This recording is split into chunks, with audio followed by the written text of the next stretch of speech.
சிலர் எவ்வளவுதான் காயப்படுத்தினாலும் அவர்களை வெறுக்க முடிவதில்லை. சில வேளைகளில் எவ்வளவுதான் அழுது தீர்த்தாலும் வலிகள் ஆறுவதில்லை. உறவுகள் நிலைக்க வேண்டுமென்றால் செய்யாத தவறை ஒப்புக்கொள்ள வேண்டியிருக்கிறது.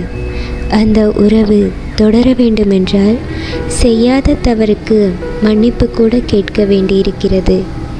கேள்விகளுக்கு பதில் சொல்ல தெரியாதவர்களுக்கு வார்த்தைகளால் கொலை செய்ய தெரிகிறது. மௌனத்தை உணர்ந்து கொள்ள தெரியாதவர்களுக்கு வீண் பழி சுமத்த முடிகிறது.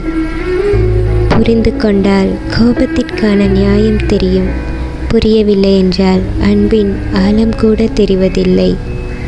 காயங்களை மற்றவர்களுக்கு காட்டிக்கொள்ளாமல் உள்ளுக்குள் தன்னைத்தானே வருத்திக் கொண்டு புன்னகையோடு கடந்து செல்லும் மனிதர்களில் நானும் ஒருத்தி.